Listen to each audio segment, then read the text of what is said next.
Today, I'm going to give you a crash course in strategy so you can apply it to your MBA applications and hopefully gain admission to your favorite school.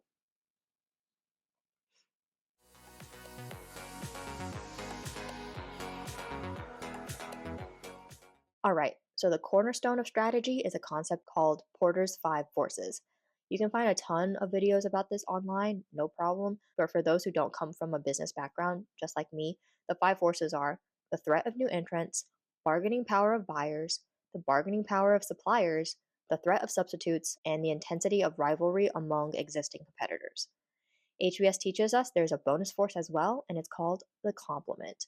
Basically, a complement is a product that makes your product more valuable, like how apps make iPhones more valuable or games make consoles more valuable. So, I want you to take on the perspective that you are the product and the schools are the buyers and customers. Why should they admit you? I'll break it down into the five forces, and then we'll talk about how to craft a differentiated value statement. And this should basically be the cornerstone of your entire application. And then I'll give you some tips and insights. I'll also explain how I thought about my application and apply this framework as an example. Firstly, let's talk about the buyers. The MBA schools are the buyers. They have a lot of power as well because they've curated their brand and have told you what you will get out of their programs. Each program is crafted to add value, but they will also select who gets in. And this is what we are going to solve for today. Secondly, so if the MBA schools are the buyers and you are the product, then the companies and undergraduate universities that applicants attended are the suppliers. There are some very clear feeder schools and companies to top MBA programs. Some of the schools include West Point, the Ivy Leagues, Stanford, ITT in India, and some companies include MBB, other consulting firms, banking companies, and there's somehow a lot of people from Disney here. This is important because coming from these suppliers can both help and hurt your application. If you're coming from MBB, you're not competing necessarily with those who are coming from the military. You're competing with other consultants from around the globe. So, how are you going to stand out? If you're coming from a small school or a non traditional background, you will stand out. So, how will you convince the admissions committee that you should be in the classroom? These are both questions every applicant should understand their answer to. Also, some of these suppliers have massive power because they sponsor their applicant, and schools probably need to admit a few of these sponsored students to get their supplier companies to pay sticker price for their education. So, the supplier's ability to pay is probably part of the calculus as well. And if you're the product and the other applicants are also products that the schools can buy or admit, then the threat of substitutes and the threat of new entrants are extremely high. Literally 10,000 people apply to HBS each year, and there are people like me who decided to apply right up until the very end of the deadline. You want to show the school that there's no applicant like you, which I believe is fundamentally true. You just have to show it and convince them that they have to admit you. And lastly, the competition amongst existing rivals. This is extremely high as well. Everyone who applies to MBA programs is extremely qualified.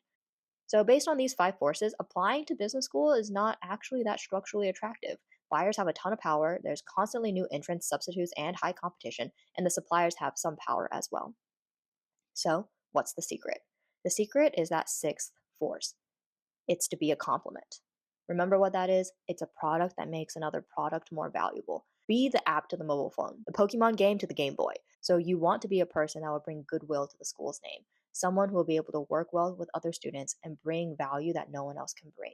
It's about what you can also contribute to the network, not just what you can take. And this is where I would start crafting your differentiated value statement for your business school application. And you can do this in three steps. First, think about what makes you you. What do your friends and family admire about you? What are your passions? They don't have to be related to each other or your job or what you studied. The admissions committee just wants to know what makes you click. Secondly, think about your buyer. What do they care about? HBS cares about impact, and you can figure out more about what HBS cares about by watching their YouTube channel. I did this while I was applying, and I basically listened to like 20 ish welcome speeches and commencement speeches given by the dean. Each one is slightly different, but the underlying values are all the same. So figure out what your buyer wants and see if there is any overlap with what makes you click. And then lastly, find stories that you can sell to your buyer and help them understand who you are. You want to show that you're a complement to the student body, an asset for their network and their legacy. You make their program more valuable because you can contribute, advise, and uplift with your one of a kind background tied to your personality and ambitions. So let's break down my application as an example. My supplier, top state university and a large chemicals company.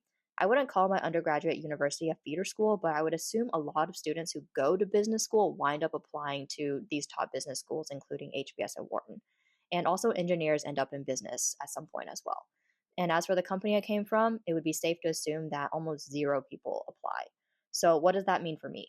It meant that I may not be too unique in terms of my education, but my work experience is probably very different from other applicants. So, this is something I wanted to highlight. My buyers. I only applied to Wharton HBS. I would have applied to more schools, but my mentors encouraged me to go big.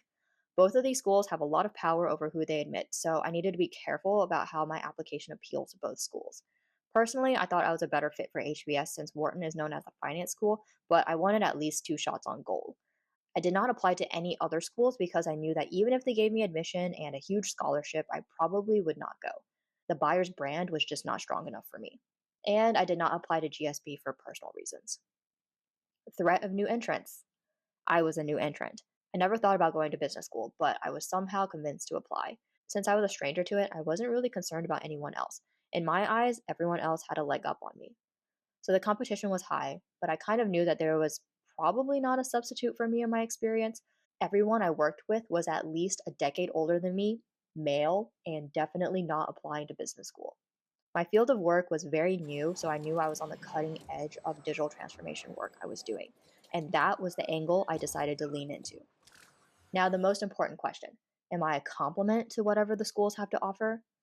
I thought so. My goal is to help the industry advance and to help people. I just had to write it in a way that was compelling.